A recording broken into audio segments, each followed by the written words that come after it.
Hello and welcome to this episode of The Historical Fencer. Today we have another special treat for you. We have a guest who's actually here in the studio, which is Axel's flat. He's an archer. He's a gentleman and a father of two and a very good fencer as well. So, I'll let you know who that is after this. You are here on a matter of honor. I am here to assure you settle it honorably. Junkritte Lehrer, Gottlieb haben, Frauen ja Herren, so wächst I see you handle your weapon well. I have been known to keep my tip up. Morning. Why don't you make it up like a couple of good fellows?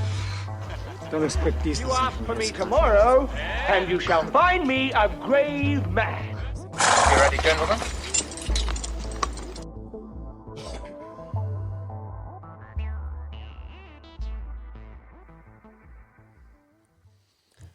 Welcome to the Historical Fencer podcast, Casper Ellestad-Andersen. Yeah, thank you very much for having me. So we have the arch enemy of Sweden, Denmark, sitting in the flat. How do you feel about that? Levitating popsicle, Axel. Yeah, I don't know how to feel yet. This is, and it's in the, it's in our heart too. My living room is the combined warehouse / customer service unit / studio for St. Mark. So, and Casper is right here. You'll feel much better after this, I promise. I brought actually with me here the draft for the second Kalmar Union. Oh, really? So I think we shall do some work on that later. No, I'm kidding. This is my journeyman's journal, a wonder book that was given to me by Ben Strickland from Triangle Sword Guild. Oh. Taught me most of what I know about fencing. Why don't you explain what the journeyman's book is for that? Yeah. So we worked with some different levels of skill in the Sword Guild. And the last one was the journeyman's level. And becoming a journeyman kind of means you go out into the world with your fencing and visit other clubs and bring your knowledge there and learn some new things. And then you have them write it down in your journeyman's wonder book. And you can bring all that knowledge back to your own club when you're done with your journeyman. And it comes from the trade guilds originated, right? That Yes. You would go out and you'd be a carpenter and you'd done your apprenticeship and then go into the world and seek more knowledge. And then after that, you can come back and do your Correct. thing. Yeah. So I'm expected back in North Carolina at some point. So, I wanted to ask you about that because you lived in the States Correct, yeah. and your wife is American. Correct. Yeah. How long did you live there for? Yeah, I moved over there in 2006, and we moved back to Denmark in 2017. So it's about 11 years. Mm. And I met Ben Strickland over there in, I think it was 2010 or so. And it ended up being a pretty good match. Found HEMA there. So I had being a European, I had the American upbringing angle on HEMA, which is a little bit different from here now. Because you didn't do any. I'm going to just cut you off every time you try to say something. Axel. Just press mute on my microphone. I'll go make coffee. Well, you were sitting up late last night and talking about all of this. I want to know. Fair enough. But you weren't into HEMA or historical fencing before you moved to the US. No, I was not. I mean, historically interested, yes, but I had no idea that there was such a thing as HEMA. So my martial arts journey started pretty early on. With judo when I was a kid, and then moved into karate, and then eventually I got a sword in my hand, and kind of knew that that's where I was going to complete my martial arts journey. How did that happen? How did you find it? HEMA? Yeah. I think it was a ad in the back pages of a lewd magazine, or no. It was like a meetup kind of thing, people doing stuff. So I walked out and I watched a couple of guys swinging swords in the park, and I was like, "Is this right?" Or and so it just started with me being bored and needed something to do, and I was like, people fight with swords? That sounds pretty cool. So when I know you also do traditional archery. Right. Was that before, or did you start with that about the same time? Or I started that a little bit earlier, but also in the US. Yeah. Also something I picked up, just one of those childhood interests that never really materialized into something until you're older. But yeah, I got into traditional archery. I started out with like Olympic archery, with the sights and all those things, and it just felt too artificial, and so I moved into traditional archery instead. So you basically went to the US and you found all of these ancient European martial arts from the old world in the new world. Right. That's very backwards, but yes, that's how it happened. Tell us about your old club, about Triangle Sword Guild and Ben. Oh yeah, sure. I can't really say enough good things about Ben. He's exceptionally knowledgeable guy, and he just needed someone to beat up, and there I was. He put his heart and soul into that club, and was nice enough to let me be a part of it, and we eventually founded it as a non-profit when we started having enough people that it made sense organizing, and today it's a pretty big club. I haven't actually kept track of how many people are there, but I'd say probably about 50 or so. And we did, of course, the Lichtenauer longsword stuff, but also all the other Lichtenauer disciplines. So we've done daggers and some grappling and messer and spear. So it's been a really awesome journey with the Sword Guild. Yeah.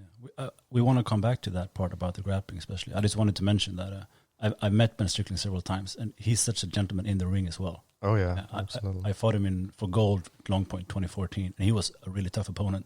I think he was in the final like 3 years straight or something. I think so. Yeah. That's right, because he met Dustin Reagan as well, 1 year after or something like that. Yeah. But he's also one of the most well-behaved and entertaining people to fence, I think. Yeah, he's just so humble. It's like a lot of people don't really know much about him, because he's the most humble guy, but he's an exceptional fencer and an instructor as well. So. I think the last time I met him, and you in the United States at least, was 2016 when I was doing that road trip through America. Yeah, and we did a really strange movie shoot somewhere in North Carolina. Who was that guy? I have absolutely no idea. You're right. We were at a fencing hall, giving some classes to some Olympic fencers, or traditional fencers, what do you call them? And for some reason, this movie guy showed up at the end of it and kept us all in the hall for like another 2 hours while he was shooting fog at you and Christine. We've been driving for 8 hours and then teaching. Yeah, and I never actually saw the footage. I don't know what happened to it. I actually saw some of the footage. Really strange. It popped up on a Chinese version of YouTube. So like somehow those guys had gotten a hold of it and they put together like a collection of videos of me and Christine. All right, so it's out there. It's out there in China at least. Bizarre. Yeah. The Chinese are pretty funny about that, because I don't know their restrictions on YouTube, I guess, but there have been several videos that I've posted that they do Chinese translations of. Yeah, they're really into it. But there are a lot of restrictions on YouTube. So I put up some interviews I did with some Chinese guys in Shanghai, and they asked me if they could transfer it over to their site. Otherwise, they wouldn't be able to view it. So that's probably why. I've been there and I tried Google Translate. It didn't translate back the way that we were saying. Probably not. It was pretty nice. Who knows what I'm saying in Chinese? Yeah. So you had an interesting conversation yesterday when I wasn't here, when you were doing the whole we haven't seen each other for a long time, so we're going to stay up late and record the podcast later than was planned. Correct. It was a fascinating conversation. I just wish I remember what you said. There's... It involved pyramids and... pyramids are two-dimensional, so something like that. But the main reason Casper is here, besides just because I really want to hang out with him, is to teach us archery. So I want to talk about that. And the other thing that we want to talk about is your approach to historical European martial arts and how much you've incorporated grappling and dagger work into that.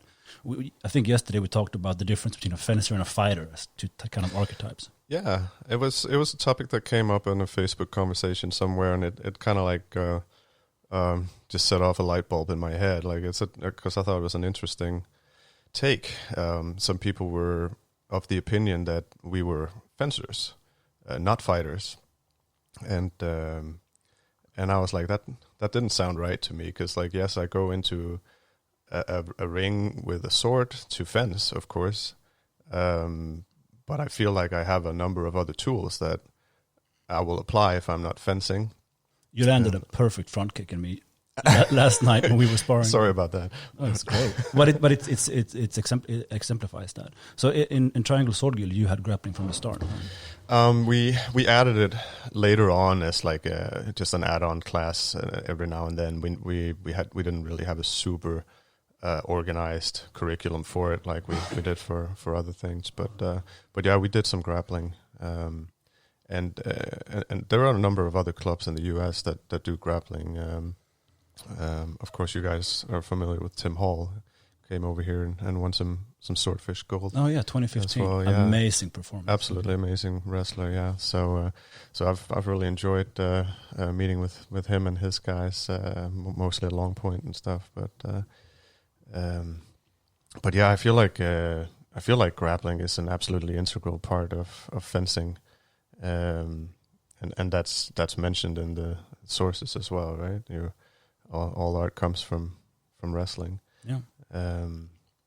And for me, like I said, I started with judo at a young age, and then moved into karate, and finally got a sword in my hand. And I feel like it was like a 3-step journey, where first I learned the groundwork and the grappling arts, and then you move into some punching and kicking at like a medium range kind of thing, and then eventually you have a long sword in your hand for the long distance work. But that means you're able to work an opponent at all ranges, and you feel comfortable there, and you have a mental switch that you can make when you're no longer in fencing range, but you're in grappling range.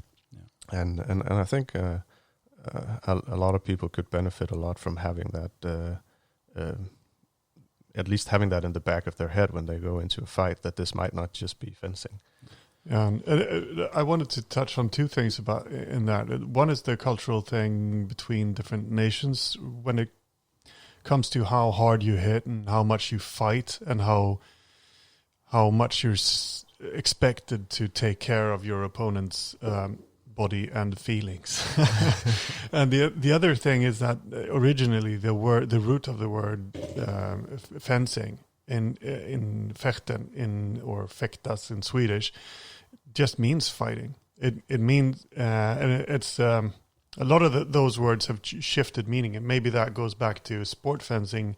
Is you're in a piste and you're not allowed to punch them in the face, but we don't have those regulations. Right. So going back to the first point though, is there a difference? Because online I've sensed that there's a difference between at least parts of the US and at least parts of Europe when it comes to how hard you fight and what you're expected to be able to tolerate in terms of violence.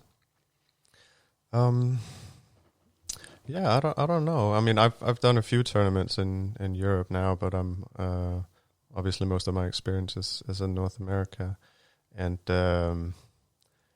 maybe I was the one bringing the wrestling to the fights. I don't know, but it's always in all my competitive time in the US, it's definitely been part of the game, and I think Long Point was also the first event to like regularly have wrestling tournaments as part of the lineup, and I think they did an amazing thing with treating the tournament as a triathlon. That the triathlon was something that you would automatically participate in if you fought in 3 or more different events. And for me, that has always been the highest goal, is like winning the triathlon, because it just means that you're a well-rounded fighter. You're not like a one-trick pony. Can you explain to the audience what the triathlon at Long Point is? Yeah, sure. So for most events, the long sword has been the biggest ticket. But at Long Point, like I said, they've always had an element of grappling events or wrestling events. sometimes there's been rapier or dagger or whatever, but they've always been good at like having several different events. So the triathlon was started as something where if you did compete in 3 or more events, then you would automatically accumulate points towards the triathlon. And then they would just accumulate your score across the events to see how good. Like you could win the triathlon essentially without winning any of the main events, just by being a good fighter across the board.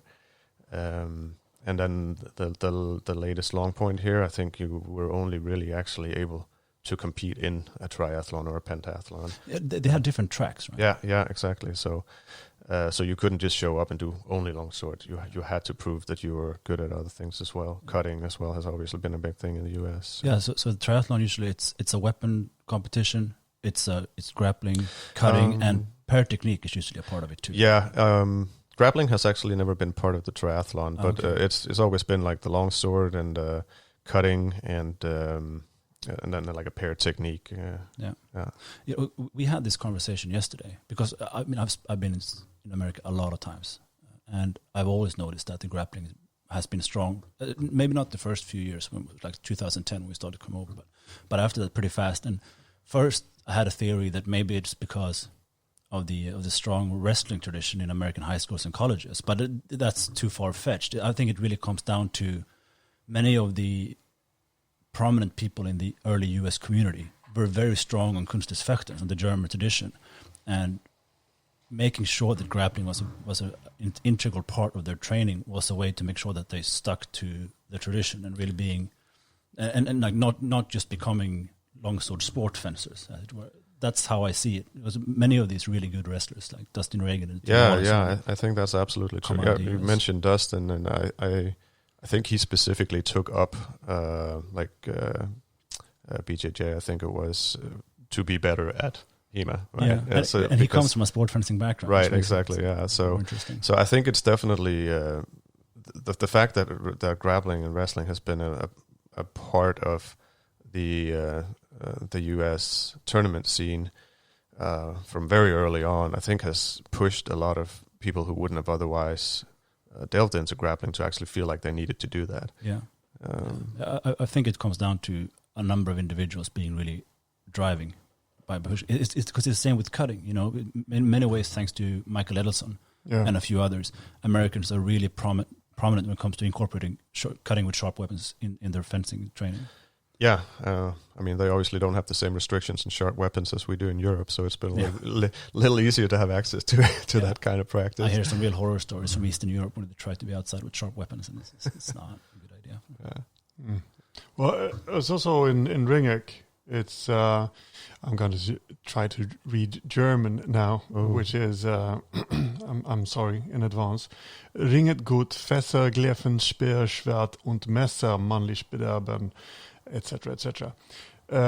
So wrestle well, grab your lance, spear, and sword, and use your knife in a manly fashion, I guess. Yeah.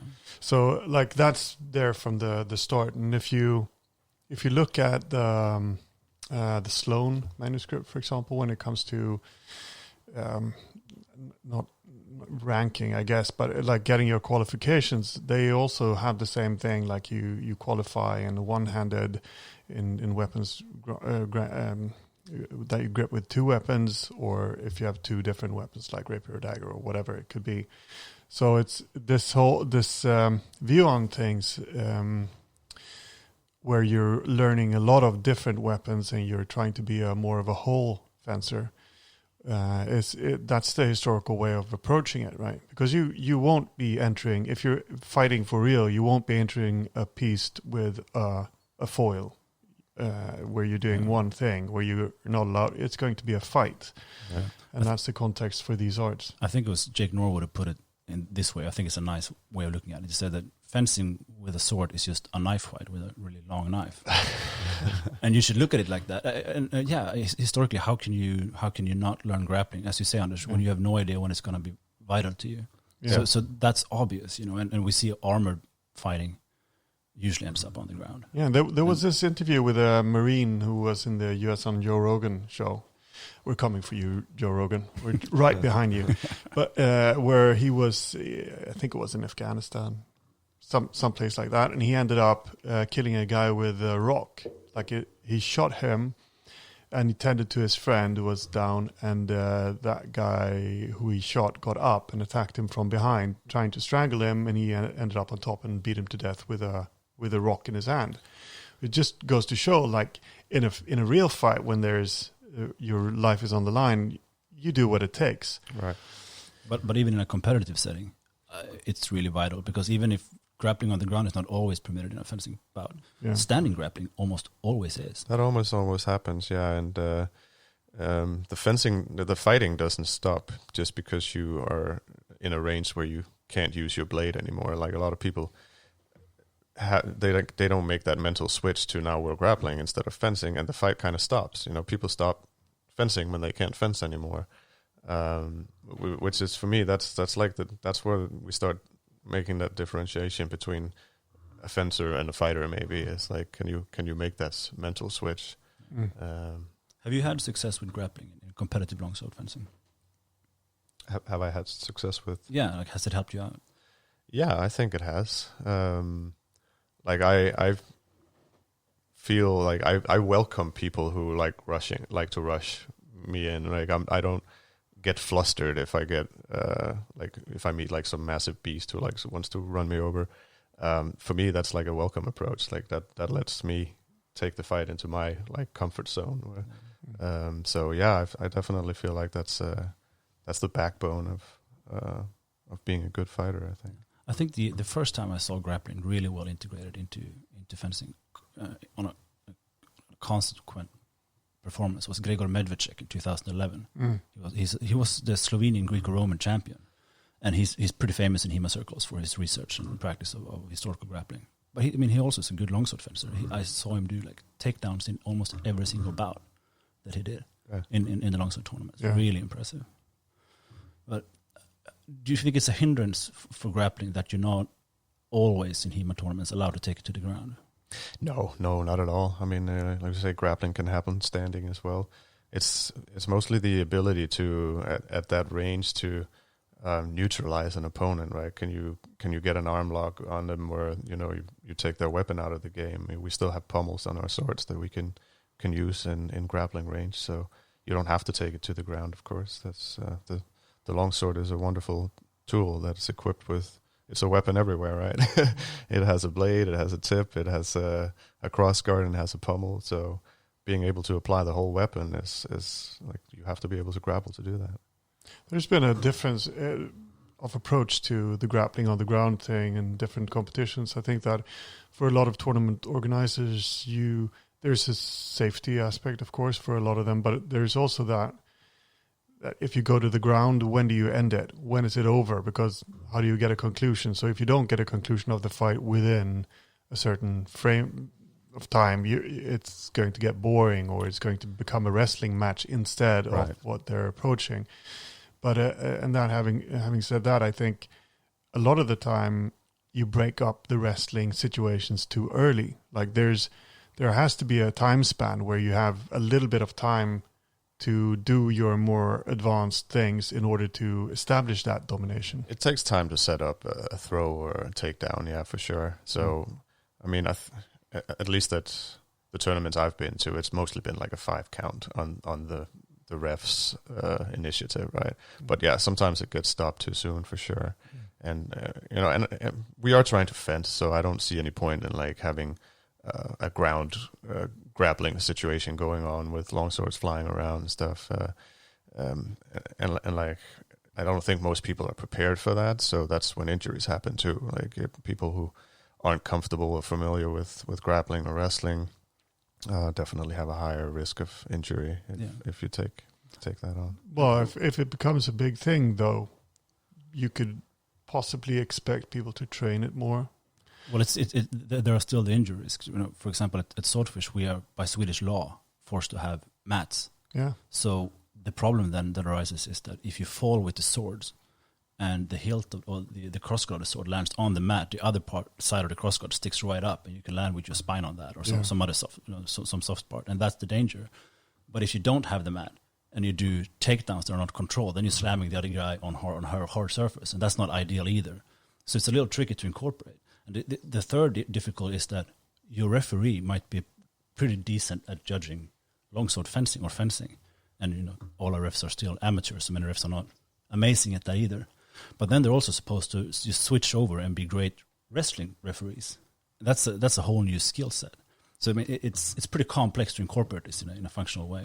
It is, yeah, and I don't want to disagree with you on the mat thing, but from a injury and safety perspective, I don't actually feel like if you have a fencing fight with two people who are familiar and comfortable with grappling as well, we are wearing padded jackets, and if you know how to fall, being thrown on a wooden gym floor or something like that's not going to injure you. If you fall in the wrong way, it's mostly the injuries you're going to end up with is like joint injuries, and that's going to happen on a mat just as well as like if your arm lands in the wrong position or something. A mat's not going to help you there. So you probably get your wind knocked out if you land flat on your back, but you're not going to get injured. That's true. I'd say that, like, just looking in general over the types of injuries that we've seen at Swordfish, at least, since I did the injury reports, I've been following them, and also, the first types of injuries that we had the most were naturally finger and hand injuries, stuff like that, people breaking fingers. As that gear got better, we started to see more of a prevalence of head injuries, which were usually very light injuries, like cuts to the head, maybe sometimes needing stitches, most of the time not. The famous grill pattern to the face. And it's quite rarely concussions, but it happens. And usually when there's an injury which takes a long time to heal, it's what you're saying, it's a joint injury. And it's not always from a situation where someone's done something to the knee.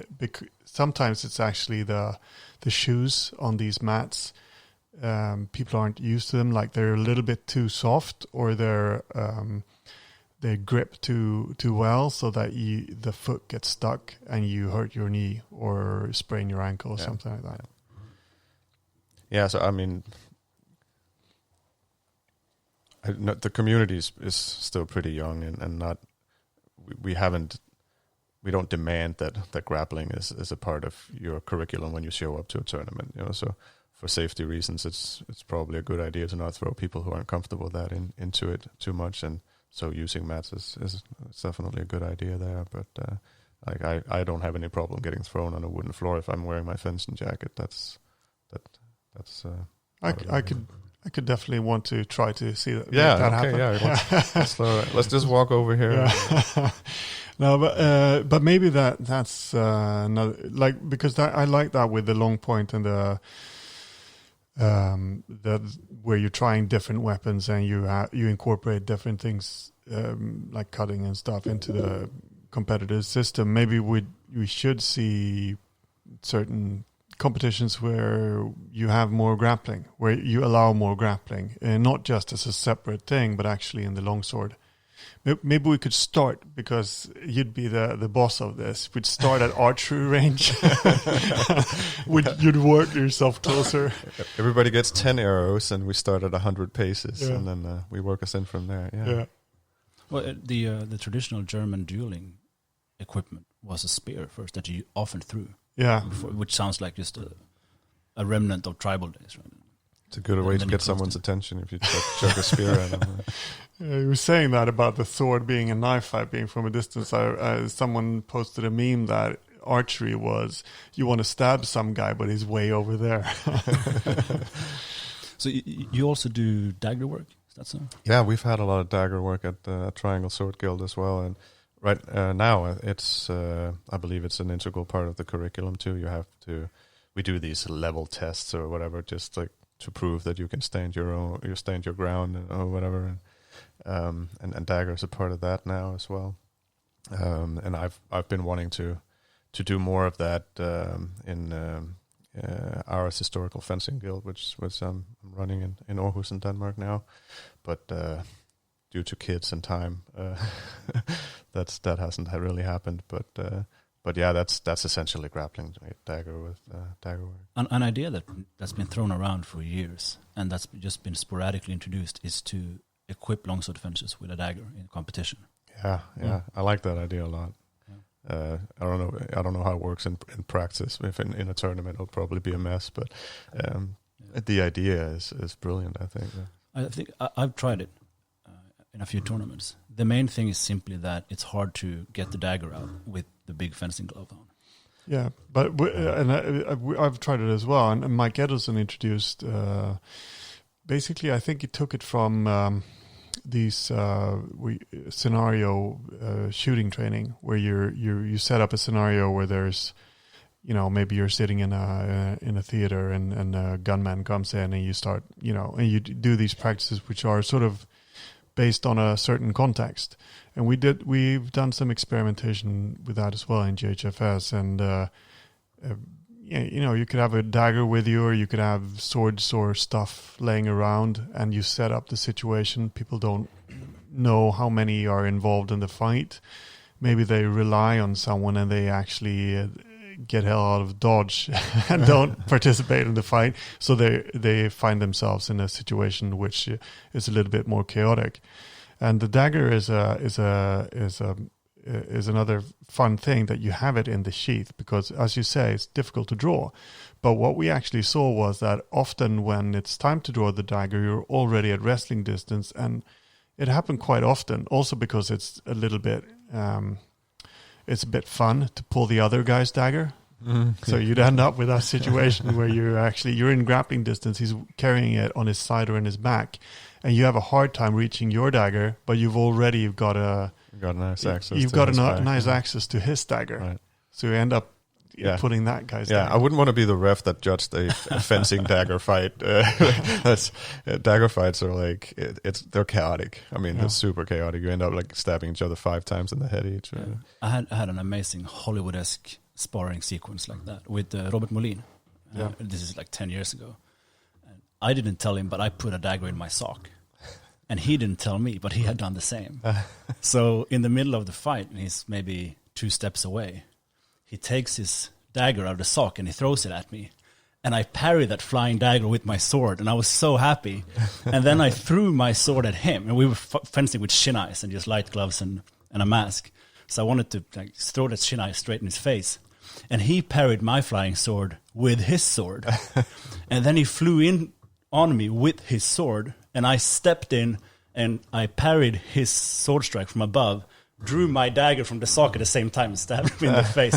This is actually on YouTube somewhere, so I'm not lying. I'll post this somewhere. You can try to find that link and put it in the description and see if it was just as epic as you remember it. It's just as epic, trust me.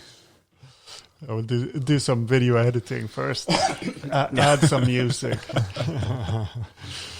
Yeah. Do you have is Triangle Sword Guild? Is that the name of the? That's the club in North Carolina. Yeah. So do they have a ranking system involved in that? Where you? We have these prize plays that we did. So it's just to like get you ready for the next level, and also a way to divide the curriculum into some of the more high level technical stuff comes later. So it's a way to learning the basics first, and then you do your first prize play. And we had these little awards for each of them. It's not like we get a belt or anything, but there's no ranking system in that regard.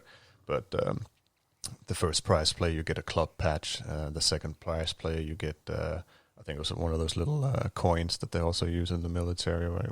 Numbered coins, so you can see what number in the club you were to reach this level.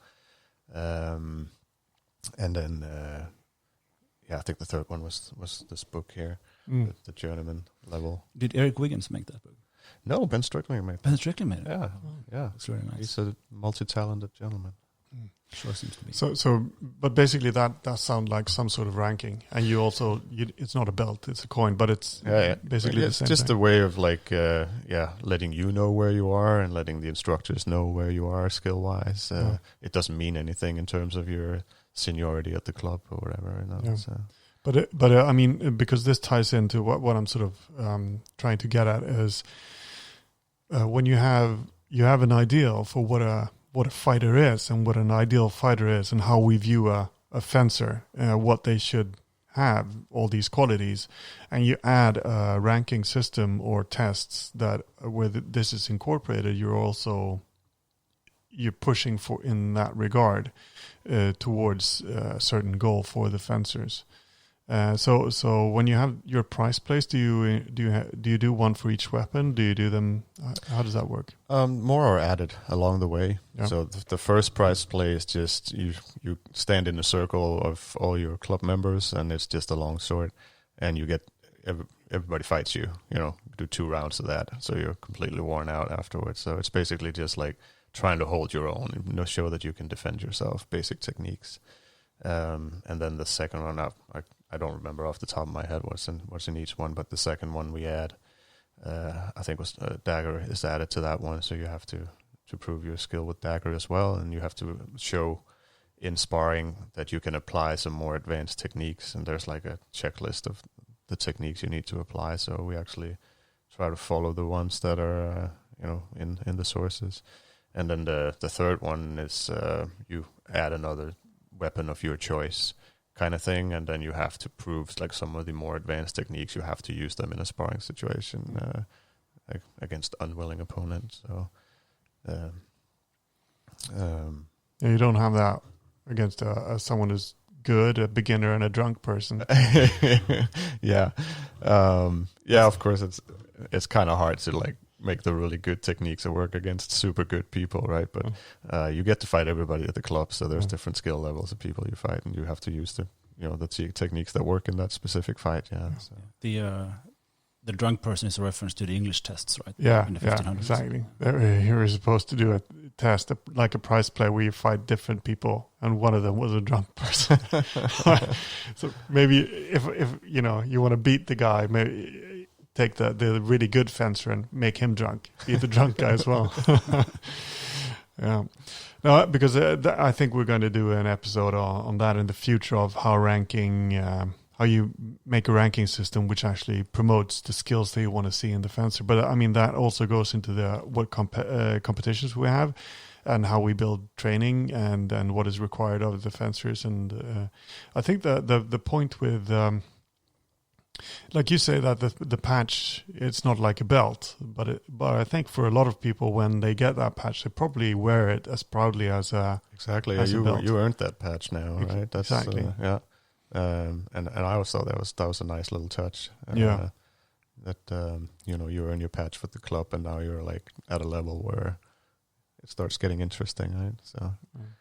It's a patched member, isn't that like a biker term for 2%ers or what they're called, 1%ers? Right. Yeah. So the other thing that I wanted to talk to you about was that because you're doing archery, is that something that you've incorporated in HEMA? Have you looked at that? No, not actually. It's sort of like just on the side, but it's like I have to say right now, I actually prefer archery to fencing. It's just such a super zen thing to just traditional instinctive archery, where it's like throwing a ball. You don't really. It's hard to explain exactly what you do because you look at the target and you know where you want the arrow to go, and you just like draw arrow after arrow, and you get like closer and closer to the target, and being able to group the arrows in a really tight group and stuff like that is it's just a super zen thing. Like you can just like it puts me in like a mental space where that's all that exists. So that's like kind of a meditative thing, and it's very, very satisfying when you hit it like right in the center. Yeah, it's because I'm not an archer, but I do have a traditional bow, and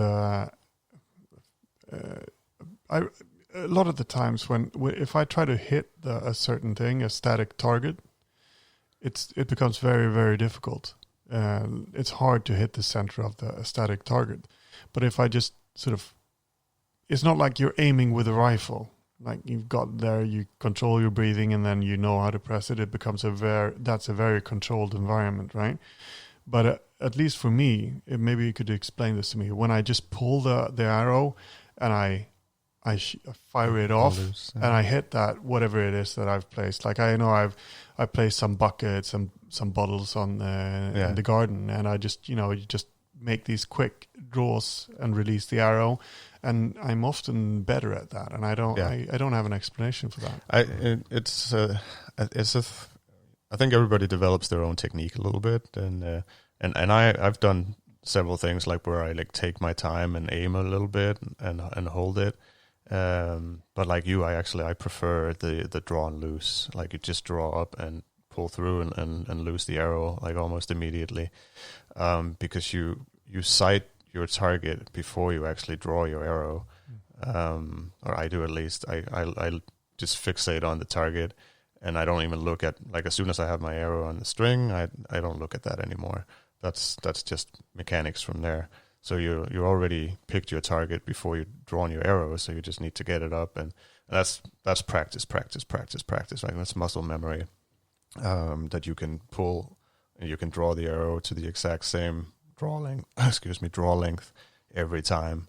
And then you just send out and look at your target. Yeah, so that's my preferred way of shooting as well. What do you think of that guy who's also a Danish guy? There's something about Danes and archery. Okay, Lars Anderson. Oh yeah. Have you seen him? I've seen some of his stuff. Yeah, I'm not really into that quick shooting thing he's doing. It's sick. It looks pretty sick. Yeah, I mean it's. That's lightweight bows. Like you can't do that with like a heavy bow, like drawing 50 pounds or more. No, but I saw him pull some pretty heavy bows. I don't know how heavy, but I'm not that into archery. But he can probably do that, but he can't treat it like a pistol or a handgun the way he does his light bow when he just fires off like 3 hours a second or something. Right. Yeah. Yeah, but what he was, I think that because he had these ideas about how you carry your arrows and how you pull them and how you do that on horseback and how you do that while in motion and how that, because I think that he actually has, I don't know how valid it is. I can't make that judgment because I'm not into archery and I haven't looked at that in depth of what he does, but I think he sort of has a HEMA approach to it. Like he's trying to find out how they actually did. Yeah, that's true. Fight with bow and arrow, I guess. Yeah, I mean, I think he works from pictures and paintings and old manuscripts and stuff like that as well, like we do with the sword. Old manuscript. There is, I think it's an Egyptian or Assyrian manuscript, really old, that talks about how they should train. They should work up to be able to fire 3 arrows in a breath, or that, like they have a specific requirement for regular archery amongst the troops, and he's been working with that. And there are a lot of depictions in old stonework and art with how the archers hold their arrows, just as you say, that they are holding arrows between the fingers with the hand that they are drawing with. Shooting on the outside of the bow instead of the inside. And, but I mean, a lot of that is so intuitive. I've seen videos where another guy shoots an arrow at him when he has his back turned, and he turns around and shoots the other arrow with his own arrow. And he curves arrows and stuff like that. It's crazy. There's some trick shootery. Like you can get really good. There's a lot of good YouTube videos too. Some American archers that are exceptionally good at some trick shots, like shooting the wick off a burning candle that's moving and stuff like that. When I see those videos, my first thought is always, imagine how good people were when they were raised among other archers who were that good for I mean, because Lars Anderson and those other guys got that good almost by themselves and with the small community that they have. But being raised imagine being raised on the Mongol steppe, 1,000 years ago. How good were those people? I was hoping that you would say among the Welsh. The Welsh? Yeah, because they were like famed archers. But you went with the Mongols. I went with the Mongols. Yeah, but did the Welsh My dad's from Wales. Did the Welsh do trick shooting, or did you just kind of like spray and pray? We don't do trick anything. We're straight talking people. Shoot Englishmen all day. Well, it says something about how good you can get with the longsword too. Yeah. Yeah, if we didn't have day jobs, that would be amazing. Anders, why don't you tell us your Zen longsword story with that poor butterfly? because it kind of ties into intuitive shooting. Oh right, yeah. Because I was in my summer house. I don't remember that. You have better memory than me. You're younger, but yeah, I remember this vaguely. I was out practicing with my sharp sword in the garden, and I was sort of picking leaves at a birch tree in my garden. So I selected a certain leaf, and I would try to cut it, and a butterfly comes. I think my son or daughter was watching, and a butterfly comes, and I go shoo, and I just split it in half. You murdered a butterfly in front of your children. We do not condone this behavior. I just want to let that be known. Disclaimer: yeah. This episode may contain graphic images, graphic descriptions of violence against butterflies. Sorry for all you butterflies out there. Well, I can. Next time I'll cut a snowflake. I'll tell a story that does not involve poor animals. You cruel, heartless man. Because I've had that. I mean, these experiences pop up, and it's part intuitive that you know what to do, but then there's also the decision that you will do it. I've had that experience at the Wilkins farm a few years ago. We were doing a tournament, this guy thing. We were throwing spears, shooting arrows, tossing stones, and Linus was chopping down trees because that's his hobby. That's what he does every time we meet.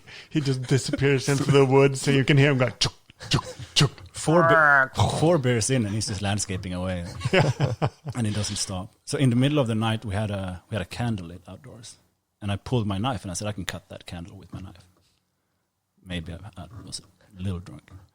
And the other guys was like, nah, you can't do that, because it was thick. It was twice the size of my thumb, something like that. I said, no, I'll do it. And I just stepped up and flicked it off, just like that. Yeah.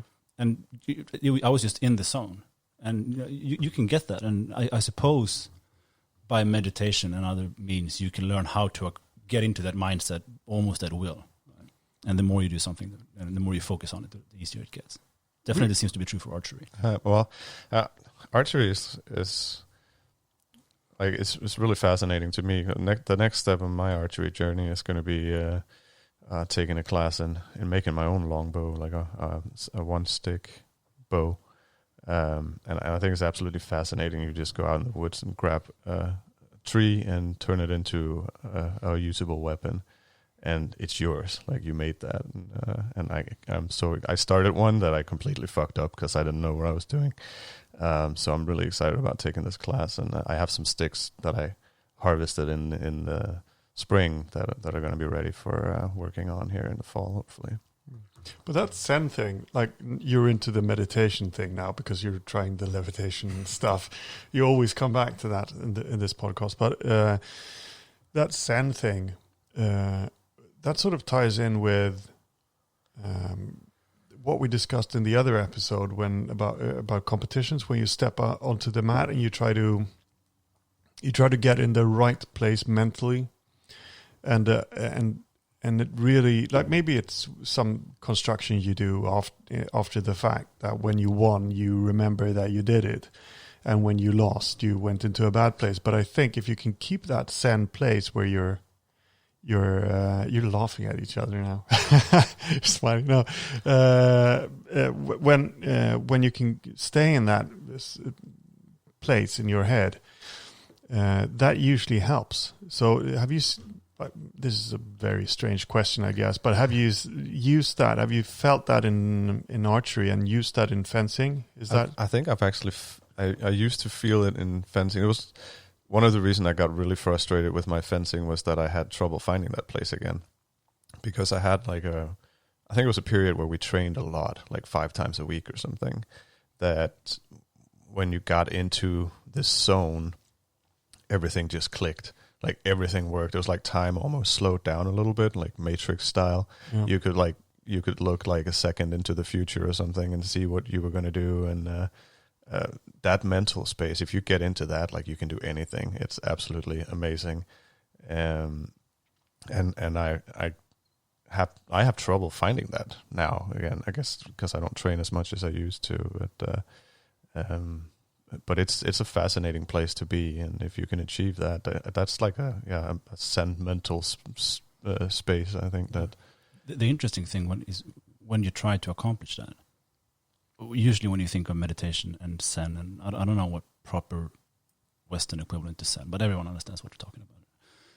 is that you usually do it in a very tranquil place. Like you sit at home or at the beach, or, your yoga mat and all that, and you get into it. But right before a competition, when you're supposed to exercise violence and there are people around you, that's not a tranquil place. Then you need to find that internally. I feel pretty good at getting there. I can usually get there at will. But as we discussed earlier, it's only because I had this traumatic experience with my mom's death, and then becoming basically like the HEMA superstar a few months later, basically forced me to learn to do that, or I wouldn't I would have to forfeit. I just had to learn it. But I believe you can probably learn this in other ways too, by focused practice.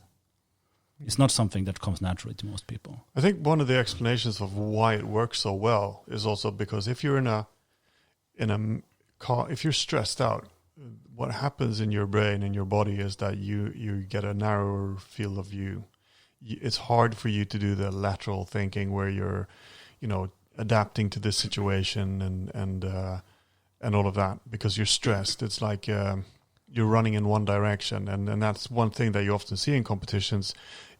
People lose, they get stressed, they try to do the same thing that they did before and do it faster and harder, and it doesn't work. It didn't work the first time. If you're calm and relaxed and you're focused and you've sort of goal-oriented but without being stressed up about it, you tend to try to find different approaches to the same, to the problem. Yeah. I think that goes back to what we started the show off talking about, like your fighter spirit or whatever. Like if you're, I remember early on in my martial arts career, I had that, high adrenaline tunnel vision when you step into a fight, and that comes with time. You learn to control that a little bit, and your field of vision expands. Like now your peripheral vision suddenly works in a stressed situation and stuff like that. So developing that fighter spirit, I think, is something we all have experienced in our journey, right? You're calm under pressure now, and you can think about your next moves. And absolutely, I'm so happy that we have fencing as an arena to develop that skill, because it's valuable in every aspect of your life. Super applicable in real life too. Right? Yeah. I've had some experience where I really messed that up too, and it's never been in a fighting situation. It's only when I have had time to think. It kind of ties back to what you guys talked about with intuitive archery. I remember at IGX in Boston one year, we did cutting practice, and that went pretty well. But then I wanted to cut more because cutting is fun. So I bought a bunch of mats, and I thought about it too much. I botched like 8 mats, like I didn't cut through a single one. And like half an hour before, I did it pretty well. And it was just the wrong mentality, the wrong focus. It's just it's making a sound. Oh, okay, I see. Yeah. And then when you taught me some archery when I came to visit in Denmark, and you did it. He did it really well, Casper did, because he could like just see right away when I shot so many arrows that my focus was off, and he said, "Just quit now. There's no point in you going on. You're not gonna hit a single target from now on." And just because my focus was off, it wasn't like I was physically tired or anything, but I was not able to just find that place because.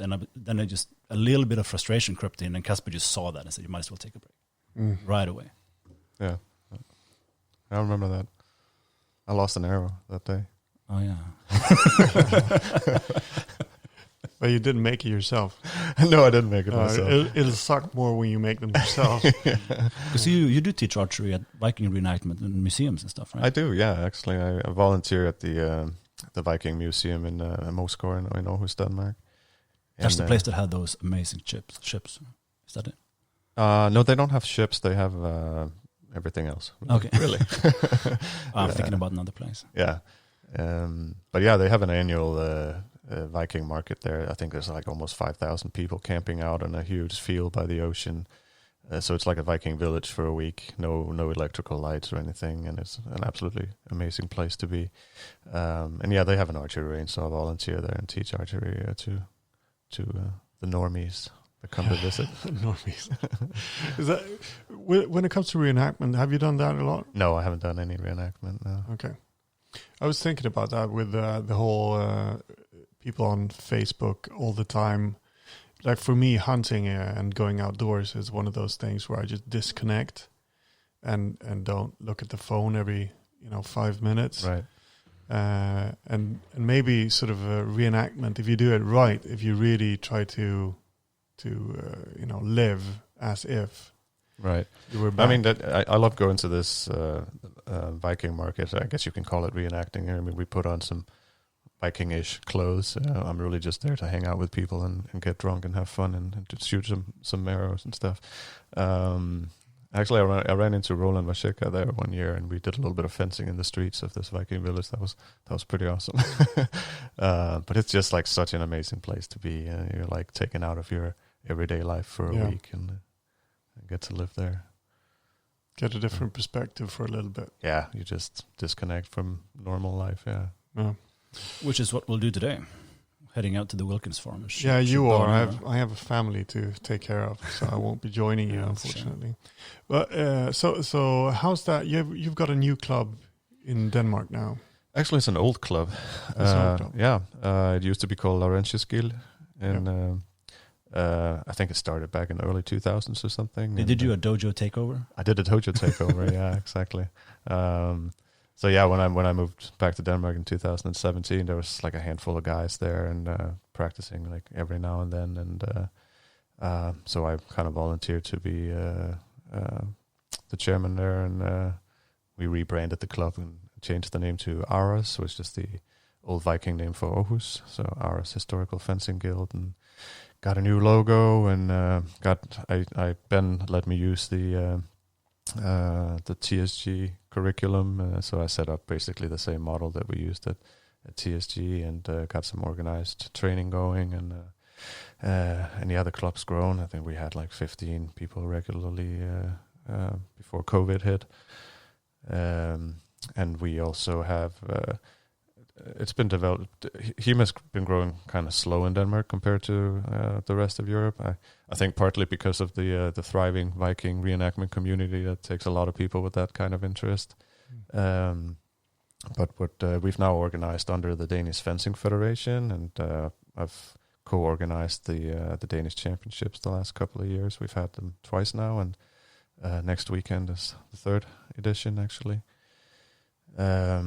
So it's just a lot more communication between the clubs now. And I also bring a invitation from Janus Christensen at Esbjerg, HEMA. They have a tournament in April, and they would be thrilled to have some Scandinavian fencers come down and participate in that. So yeah, the Danish HEMA community is starting to organize and grow a little bit more now, so that's good to see. Yeah, nice. So you've are you basically doing the same thing as the triangle? Yeah, basically, yeah. I have two small children now, so I don't have as much time, and I'm like half-hour drive from the club, so it's hard for me to get away and do these things. So I did manage to get a couple of assistants trained to take over like regular practice, but unfortunately they both had to move away for personal reasons, and so that was a little bit of a setback, and we're struggling a little bit now with getting things up and running again here after COVID. Yeah, during still, I guess. Yeah, I guess still it feels like it's almost gone, but it's but it's not. It's probably going to come back and bite us in the ass. Yeah. Fencing is the ideal martial arts for pandemic times still. Like you're suited up, but you don't, unless you're Casper and you're gonna grapple. Unless you like everyone. grappling, yeah. It's relatively safe. Archer is even better. Archer is even better though. That's good social distancing. Yeah. Archery, confrontational archery. Can we do that at Swordfish? Yeah, I think I alluded a little bit to that before, but I mean we've seen at some tournaments maybe some of the not so oriented towards competitions, like Dijon is not an event which is oriented toward competitions, but they did have like melees where you would gang up in teams based on your country, nice.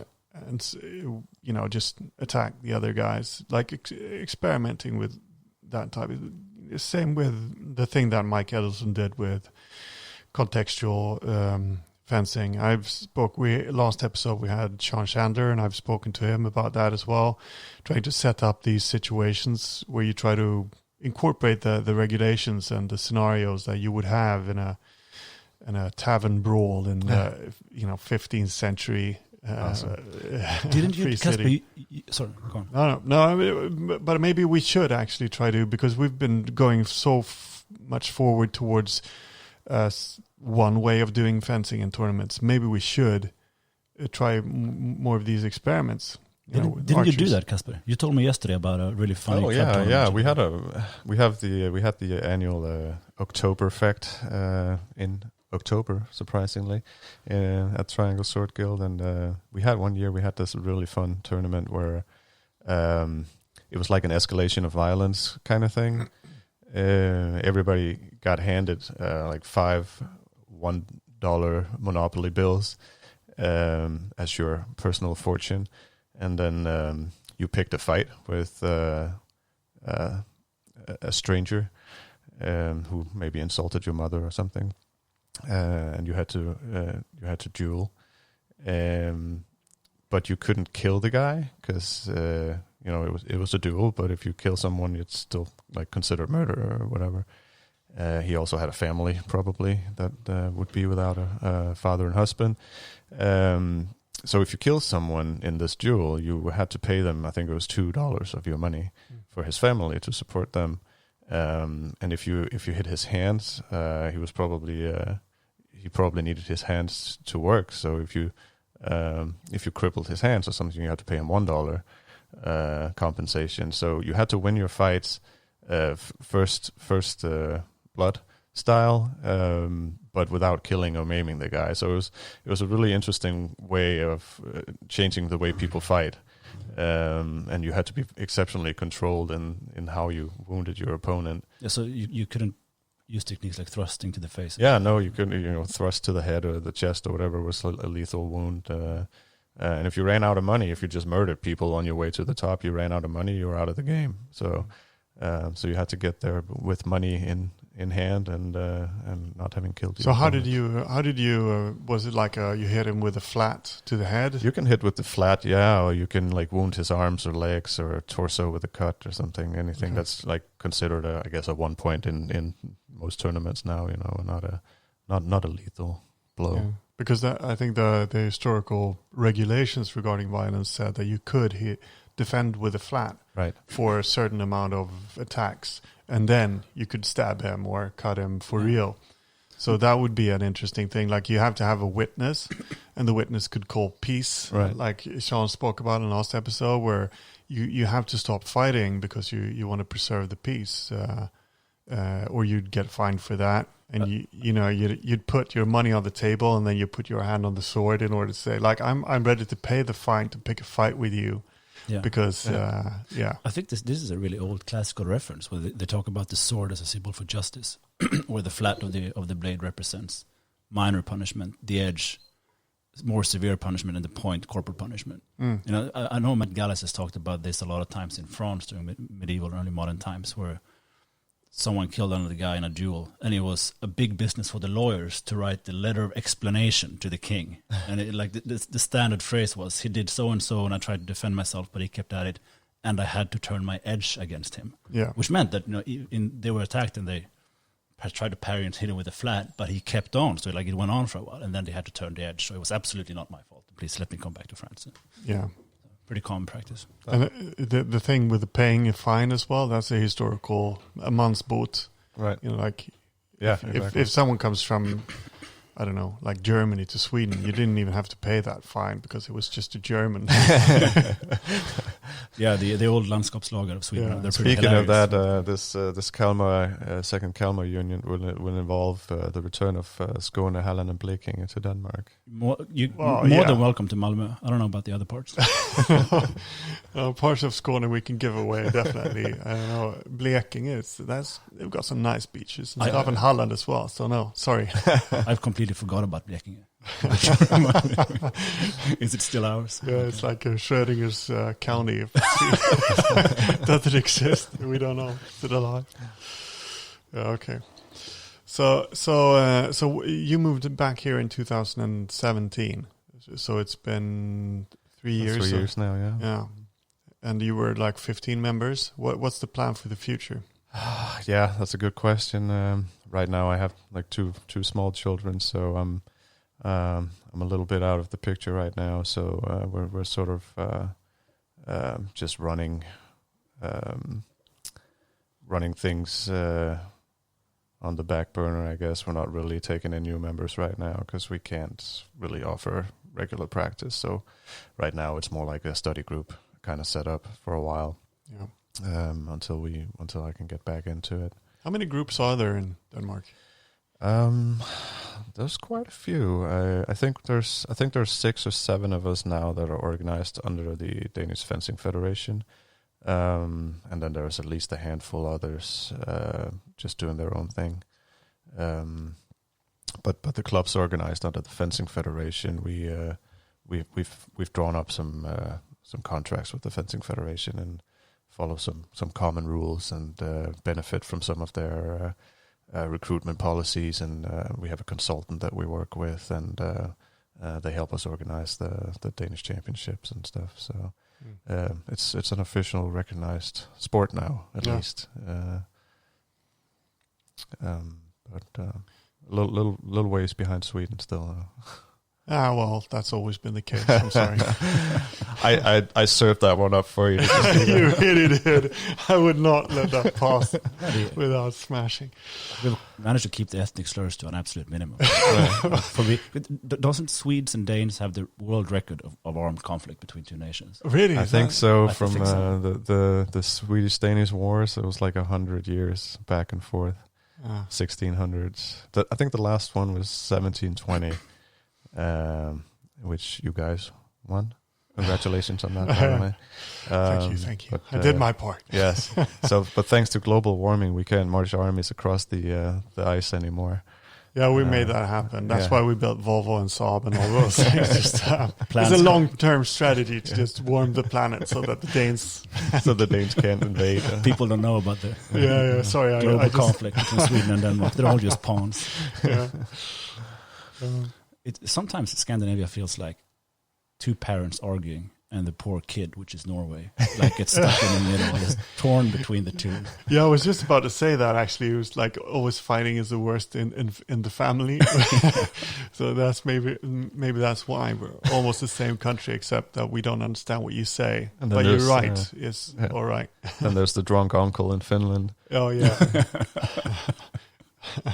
Is that Rukkonen? Is he the drunk?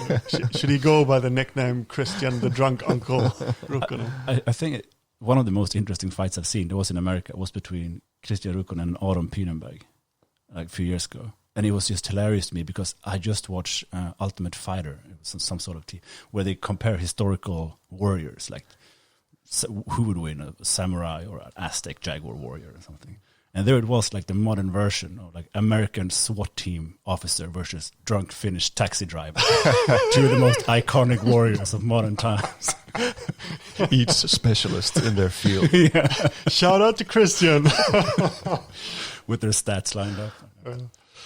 That's funny. I did have another question for you. I just forgot it right now. But maybe that sort of wraps it up. Oh, yeah. It was about the journey book. How many entries do you have into your Wonder book? I don't know. I'm maybe up to like 10 or so. I've managed to go to, I don't know, a handful of different countries and do some fencing since I moved back here. So I would be happy if you gentlemen would make an entry. Do you want to write in my diary? We'll be happy to write in your diary. Yeah, absolutely. Thank you. Yeah. So do you have any more questions? Have we grilled him enough? I think so. Yeah. I want to go shoot bows now. Yeah, let's shoot some bows. Yeah. So thank you so much for joining us today. And for the rest of you guys, stay tuned. We have more exciting guests and topics coming up. If you want to contact us, use Facebook or email at editor@historicalfencer.com, where you can also go to our Patreon and donate your hard-earned money. But as I've said previously, if you're short on cash in this pandemic, save it. We'll do this anyway, regardless if we get paid or not, I guess. So thank you very much, Casper, and thank you all for listening. You are here on a matter of honor. I am here to assure you settle it honorably. Junkritter Lehrer, Gottlieb haben, Frauen ja Ehren, so wächst I see you handle your weapon well.